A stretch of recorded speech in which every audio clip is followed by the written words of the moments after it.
All right, man. We are live. What is up, guys? It is Michael coming back to you with another episode of the Virtual Millionaire Show. I have today with me a very special guest, Billy the Kid. What is up, Billy? How you doing, brother? Woo! Good, man. How you doing? Doing well, man.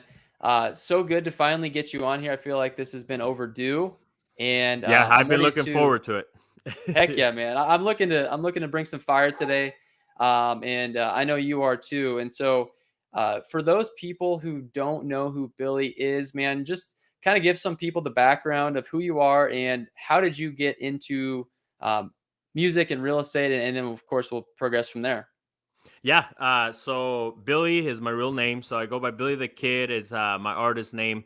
I am originally from El Salvador, and I'll tell the story as quick as I can. But basically, because I think it's important. I'm big on motivating others, and I feel like if I'm doing the stuff that I'm doing, then anybody can. There's no excuses. And being from El Salvador, third world poverty country, obviously. So I literally started from negative 100. You know, being born in America, you start at zero just by being born in this beautiful nation.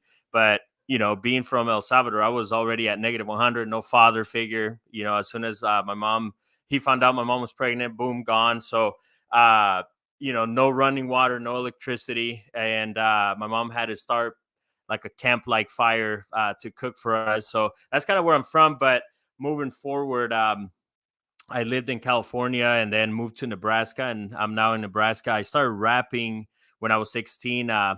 You know, kind of being a knucklehead and kind of running wild as a teen, if you will, because of no father figure. And you know, my mom would try to tell me no, but you know, it's not the same authority as a male figure. And I think that obviously all my negatives, man, I've always tried to turn them into positives. So that means that now I'm a way better dad, or I try to be at least. And but I started rapping at the age of 16. I found rap was speaking to me, and you know, I felt like I wasn't alone, if that makes sense. But then I started writing, and it was like therapy. And to this day, it is therapy. You know, my music now is way more positive and you know, motivational and stuff like that. But even then, I mean, whatever I was going through, you know, it felt good putting it on paper and on the microphone. And I started my own label. I actually signed through Universal, which was a big deal.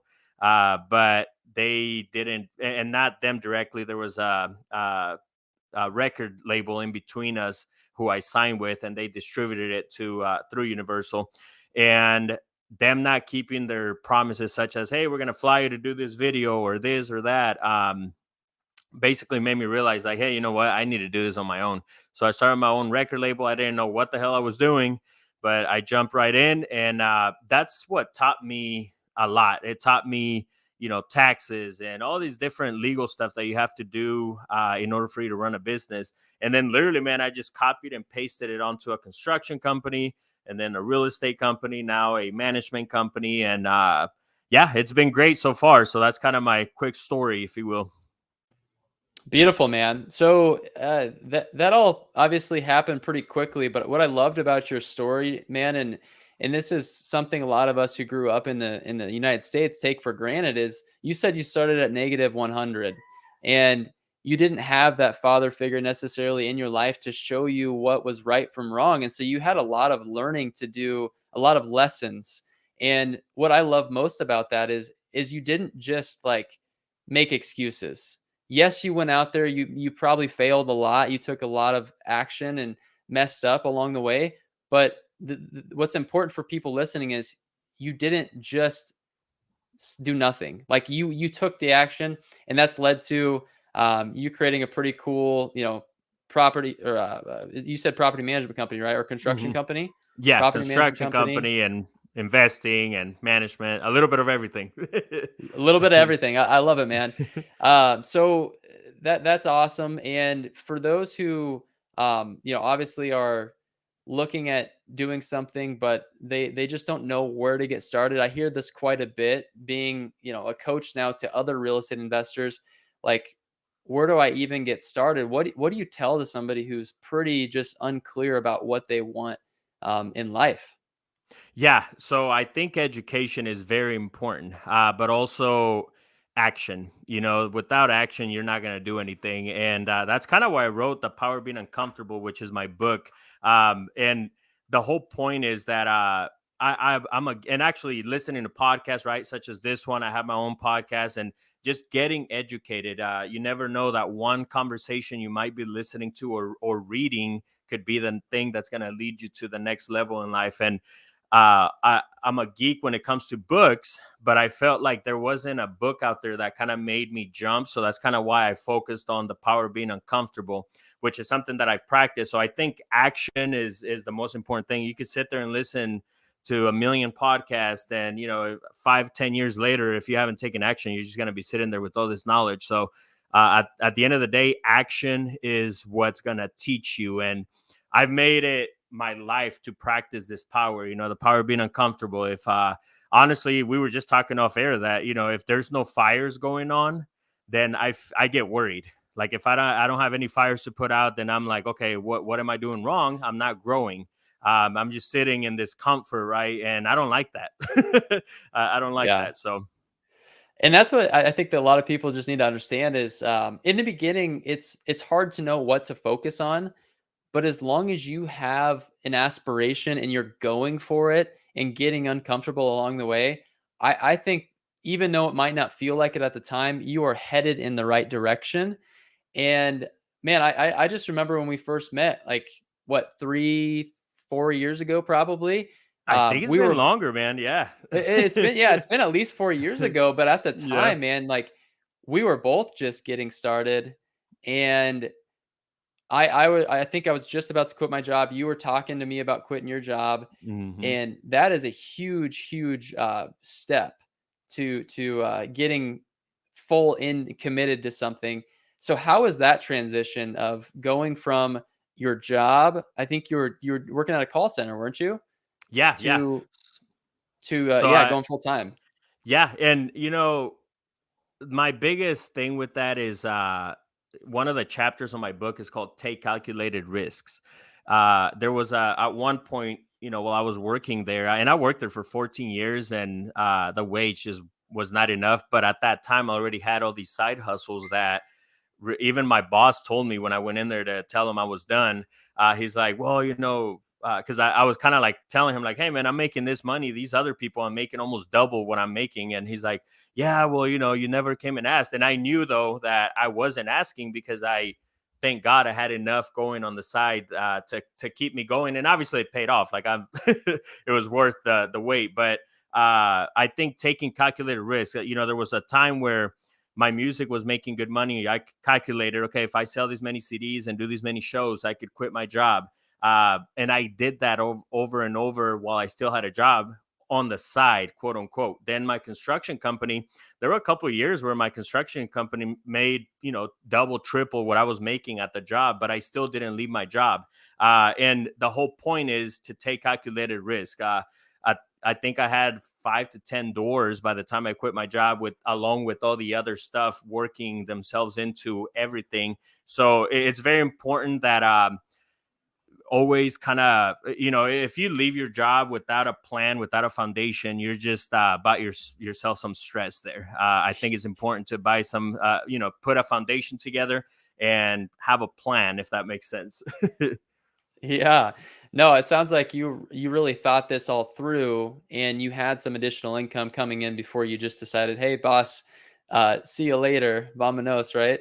Yep. Adios. But anyway, it was part of our journey too. Part of my journey was to, yeah, hey, I can do this. Like this is what I want to create, and I can do this.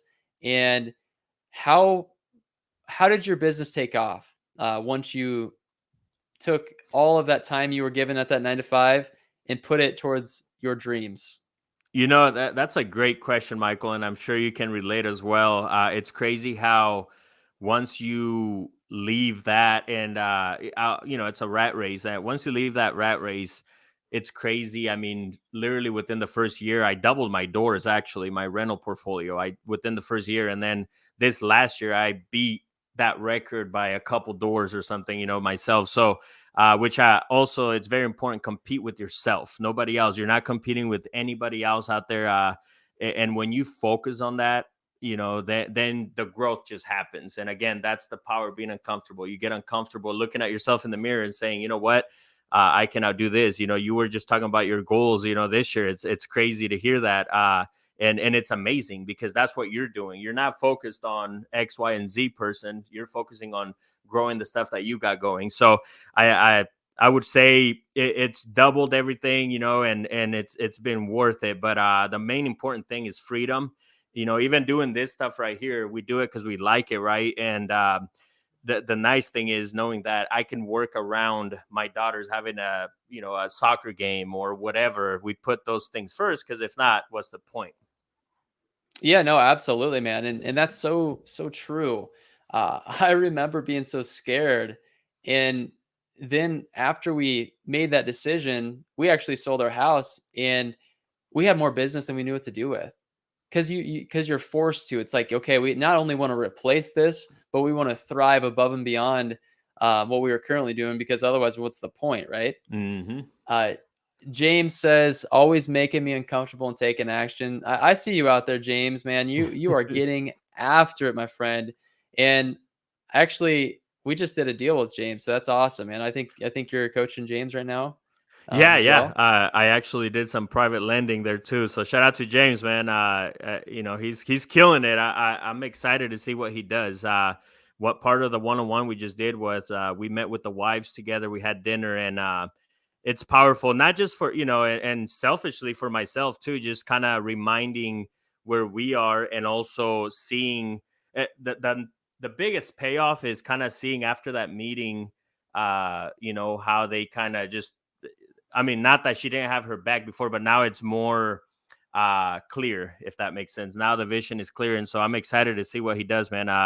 The nice thing with James, man, is if you tell him to do one thing, he's going to do that thing. And that's the nicest thing as a coach is there's people out there that you could tell them to do one little thing, and as simple as, hey, post a video on social media, and if they don't do those little things, the bigger things aren't going to come. You have to do the little things, the things that you can't control, because I can't control if a sewer line goes out at one of my properties, for example, but I can control waking up at 6 a.m. and going on my run, right? It's uncomfortable to do so, but those are the stuff that you have to do. And, you know, people have become soft. We were just talking about that, having a microwave and that stove, right? You just turn on the knob and boom, you have fire now. We take those things for granted. And I think that's what makes it so comfortable for people. And then the crazy thing, Michael, is that having anxiety from thinking about not having anxiety is anxiety, and having fear is the same thing. It creates more fear when you do it. So you do it to yourself. So, people decide, am I here in the comfort zone? Am I going to be here? I'm safer. But the problems are still there. That's the thing. It's hard not to be able to afford the electrical bill, but it's also hard to get up and do something different that's not going to stress you about that electrical bill.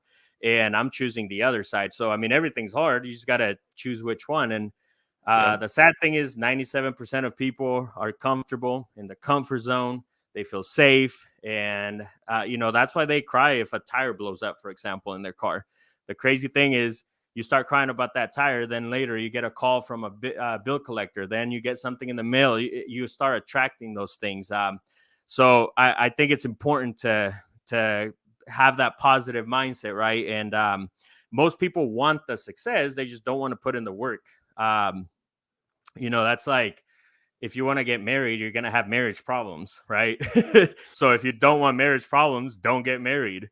If you don't want a flat tire, then don't drive a car.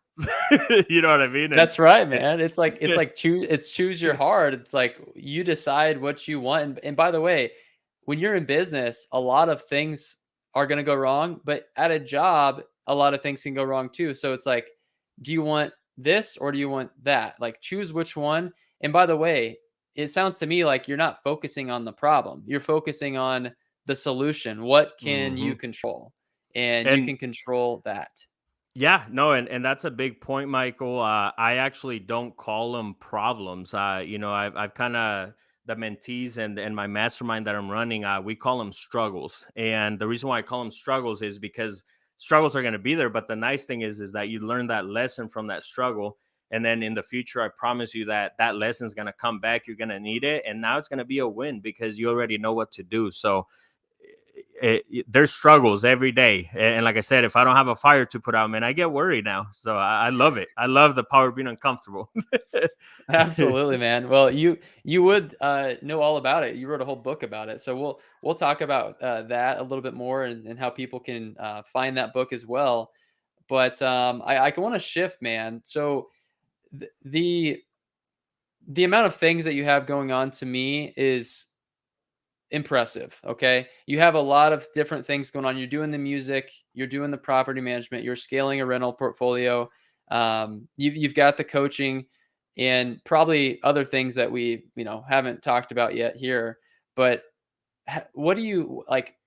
How does somebody start and scale something to where it's not taking all of your time? Because there's something to be said too about having some sort of a I hate the word balance, but not getting pulled in every direction at all times forever.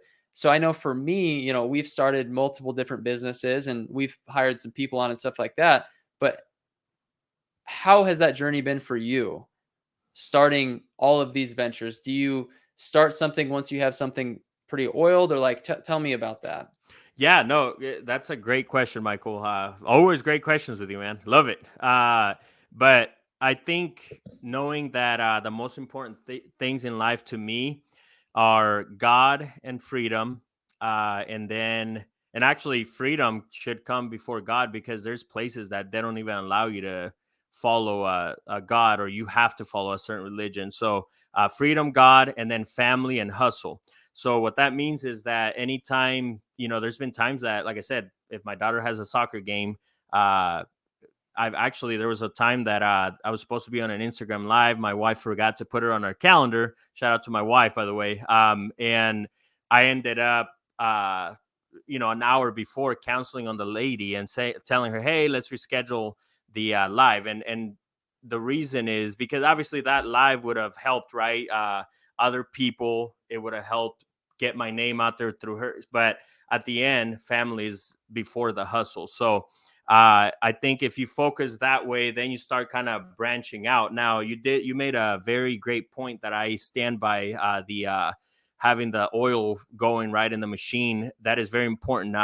When I was doing music, I wasn't doing construction. I wasn't doing real estate. Once I got the music down to where now it's just collecting royalties. And actually, I recorded 2 songs over in 24 hours, like this weekend, because I love it. And that's the first thing is passion. You got to love what you do. Then once I got that kind of situated, now I moved on into the construction world. And, the biggest thing is kind of like Uber, right? They don't own a taxi. I own a construction company. I do concrete, for example. I don't own a Bobcat. And I think people make it harder than what it should be. It's actually simple. It's not easy, but it's simple. It's a simple concept. And once I had, again, and what you have to kind of pick and choose too. So for example, with me, my goal is to obviously have more time with the family and and to grow other businesses. So with that being said, is with the construction, I chose what lane I want to stay on, which I like meeting people.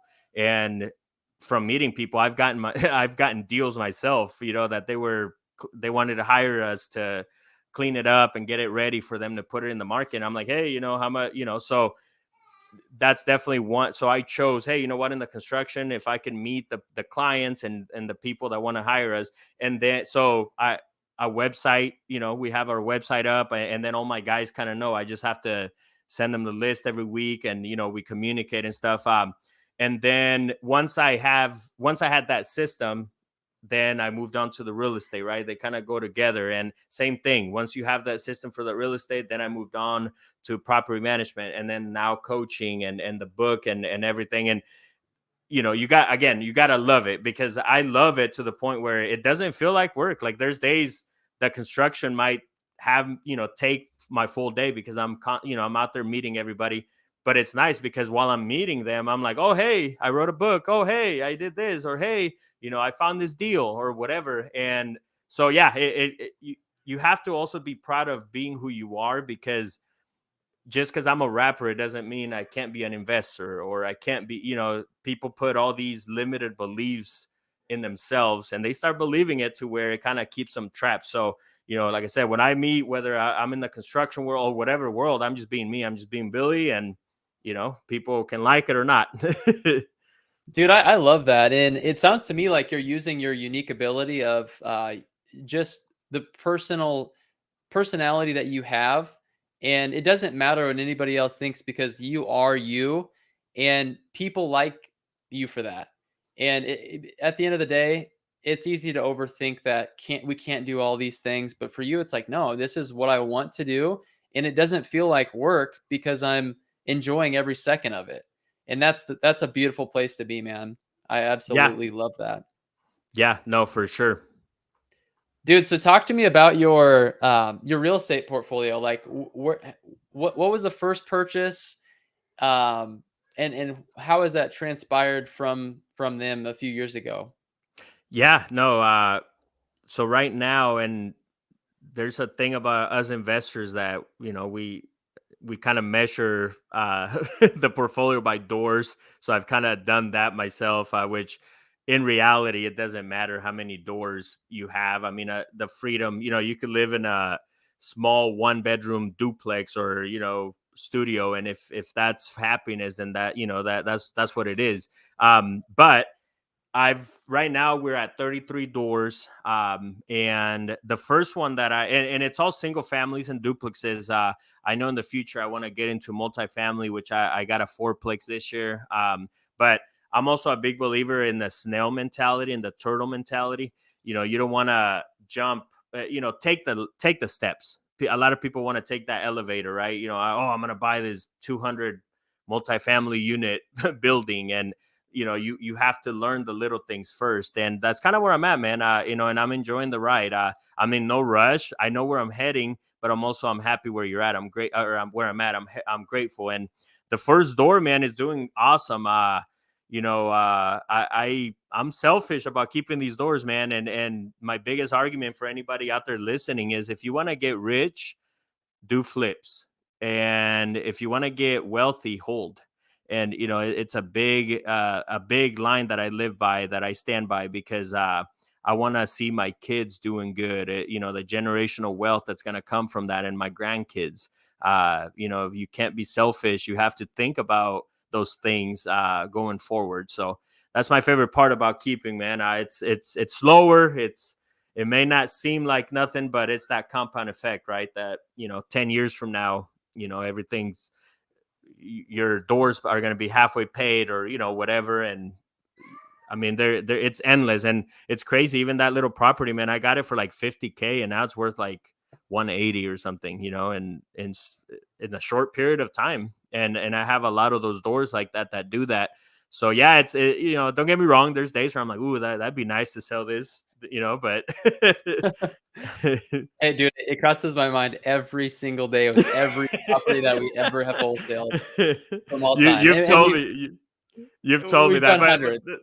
the nice thing, yeah, the nice thing is you have a system that it doesn't matter. But we've had this conversation before with Michael, guys. He's always regretting every single door. Just know that when you're purchasing one from him. Oh yeah, no. If you get a deal from me, you better jump on it because I might change my mind. I'm serious, especially now. I think there's something to be said about that slow and steady um, perspective, because people can get going so fast that sometimes they forget to really even enjoy the journey. And then also too, if you go too fast, you might over leverage or whatever the situation may be. So I love the approach that you've taken, dude. 30 some doors is nothing to sneeze at. A lot of Thank people you. would absolutely love to even have one or a handful. And so I think it's amazing what you've been able to do. What I'm most curious about is, I'm sure a lot of listeners too, is like how do you do that? And I know the answer because I've sold you a property and I watched exactly what you did and how you did it. But I want people to hear, like, if they don't have a bunch of capital, what's most important to be able to take down an opportunity to get their cash out of it. Like, kind of talk to that. Yeah, I think there's different ways to look at it, right? Like I know people, I know some investors that have bad credit, but that hasn't stopped them. Or there's the other side. There, I know a lot of people that want to get into it that have good credit, and that stop. They don't take action. So I think overall, I think is that I just go back to that action. If that's what you want to do, then jump on it. You're gonna find different ways to do it. There's hard money lending out there. When I've got started, I mean, I took that snail approach, right? Like I just saved up my 20%, and anybody that wants some action steps, I would say, at least in that side of things, I would say save 30 to 50K. And with those 30 to 50K, you could literally make it a multi-million business in the future. And that's kind of what I did. I mean, I literally the first couple, I mean, I just did the 20%. And then the thing is that just like anything bad that you do, the more bad you do, the more bad you get. It's the same concept with real estate. I mean, there's that snowball effect, right? So, once you buy that first, second, third property, then it just starts to kind of add up. And I didn't, again, I go back to, I still had my job. So my bills were still paid, with the first 10 properties that I had, until those 10 properties were able to at least cover my bills, at least. And that gave me that freedom to kind of expand and do whatever else I wanted to do. So I think action, man. Yeah, absolutely. Action, I mean, it definitely helps everything out. There is something to be said too about being able to buy right, because it seems like a lot of people who are able to get to that many properties, they're they're putting the cash in, whether if it's their own or somebody else's cash, but then they're also able to, if they want, refinance and get that out. And then you can just take that and keep that money recycling and moving and compounding. Have you been able to get most of your cash out of a lot of the deals that you're out there doing? Yeah, so that's a great question, Michael. It's funny. As of right now, I'm actually in the process of refinancing all my properties, and it's crazy to see, this short, because I mean, I've been in the game for 5, 6 years now, and it's crazy to see what I'm about to do with that refinance. So technically, I'm about to have free properties, and that's kind of has been approach after that snowball effect took off. After my 10 properties, I started scaling faster because obviously I had a little more capital to work with, but I started doing more of I call it a flip burr is what I call it. I'm a flipper. And basically it just means it's a burr. Those of you listening, basically it just means you buy, you repair it, you rent it, you refinance it, and then repeat. But I call it flipper because I go into these deals basically knowing that I'm gonna at least cash out 5 to 20K. And there's been deals, Michael, that I've cashed out 30 to 50, or I could. And that's the nice thing is now you take that same capital and go on to the next one. So that's kind of been my strategy, because with flipping it's nice, but again, you got to pay that 30-40% to Uncle Sam, with capital gains. And again, I have that snail mentality. I'm just like, you know what, that's tax-free money. And if you compare some of the numbers with this strategy and actually my favorite thing is you get the cake and eat it too with this, because again, you you kind of flip it to yourself, and then now you have this great problem of managing the property that will cash flow every month. And and actually it's not even free. You actually got paid to have a house. All right, so let me just make sure I heard this correctly. Did you just say flip burr? Like Yep. if so, I think you may want to trademark that as soon as possible, because that you may have just created a new term altogether, which is pretty cool. So that's actually it's funny, Michael. That's actually my next book. I'm a flipper. That's actually That's my next awesome. book. So yeah, I probably do need to get on that. Like did I say it correctly? Not flip Yep. burr, but Yep. flip burr? Yep. Okay. It's funny That's because it's one of amazing. those like the bird thing. People have been doing that for years without calling it that. But I'm like, all right, you know what? I can come up with my own term too. All right. You better send me a copy because I want to be the first to read that Will baby. do. That's awesome. Cool, man. So, I mean, not only are you getting the cash out of these properties and maybe some more if you want, but you're not paying taxes on those refinances either, because you can't pay taxes on debt, right? It's tax deferred until Hmm. you sell that property. Then you're going to have to pay tax on that. So Hmm. um, that's the beauty of this strategy, and not to mention tenants. You get them to pay down your debt. You give somebody a place to live. I mean, overall, it's just such a rewarding business, and everyone needs to be doing it. Hmm. I agree.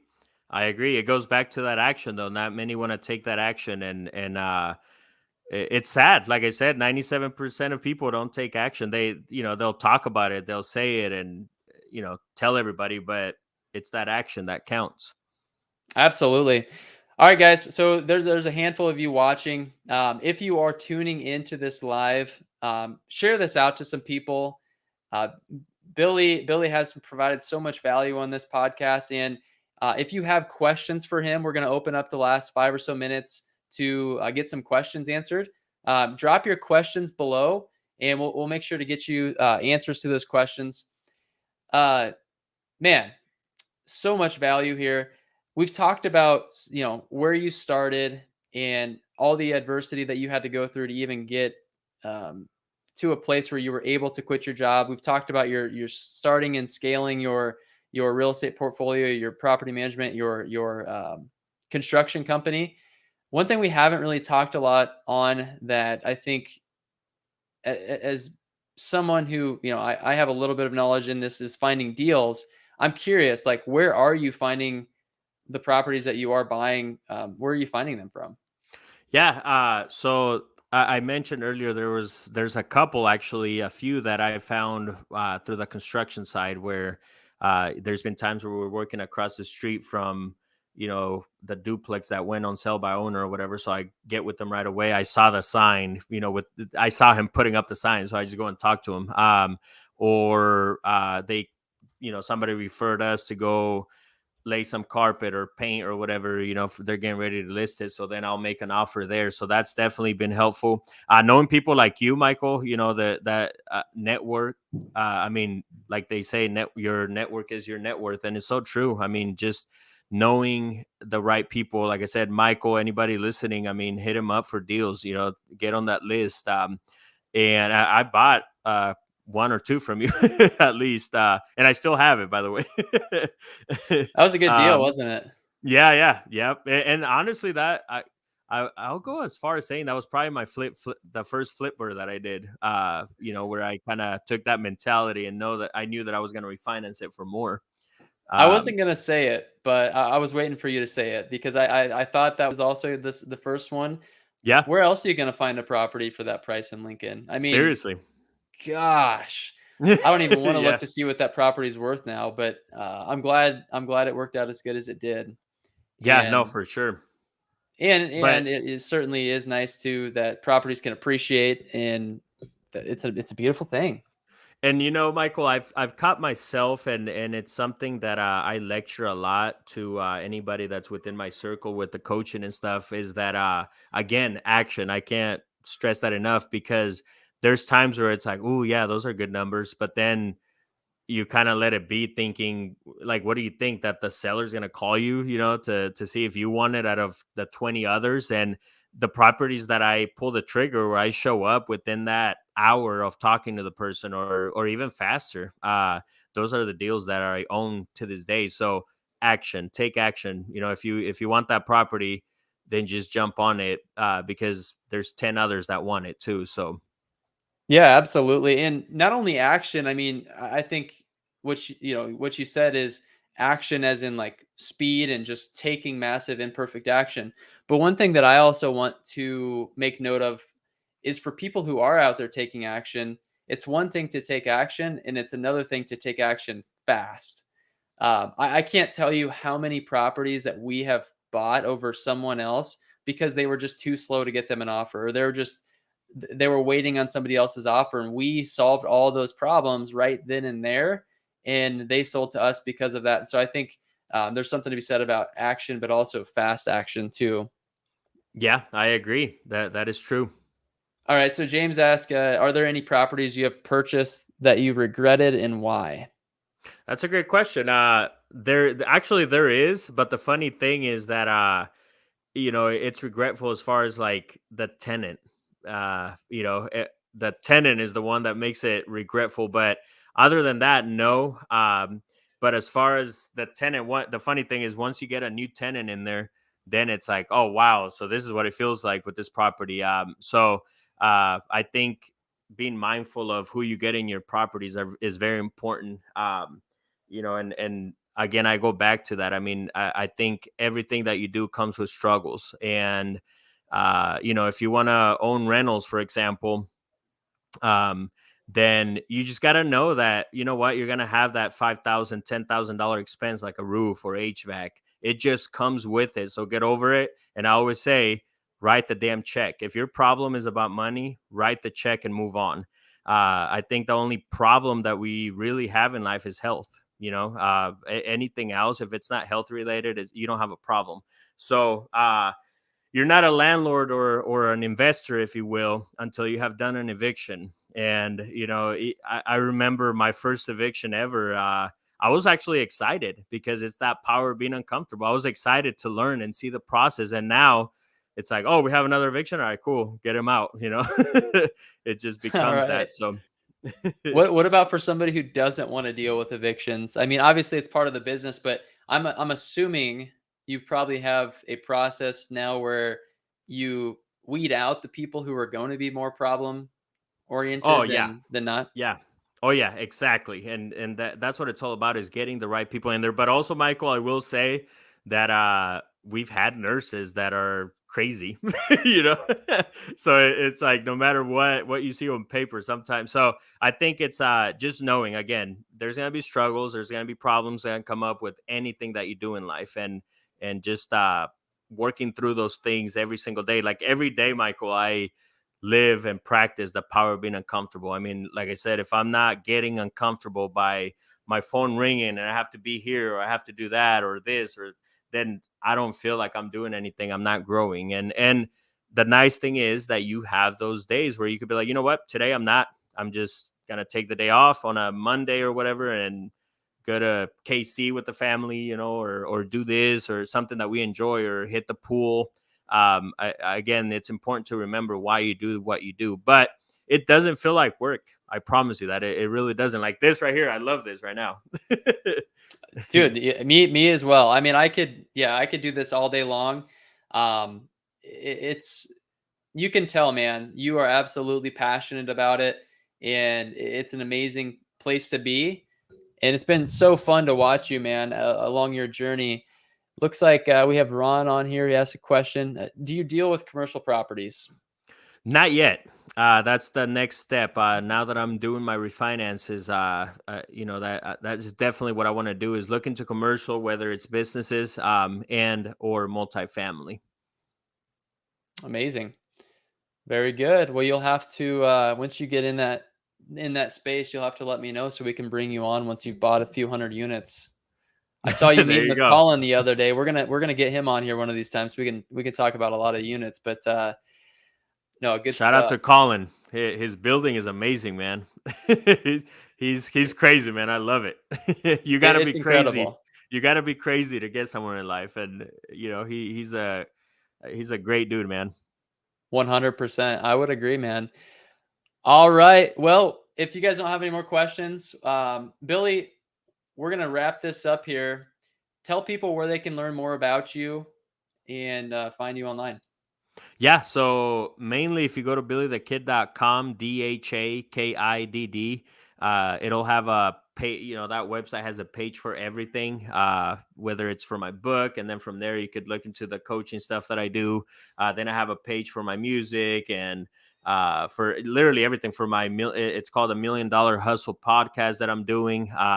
I got a few great episodes that I'm getting ready to put out, which I gotta have you on that too, Michael. We gotta figure out a time to do the $1 Million Hustle podcast, man. I'm excited for that.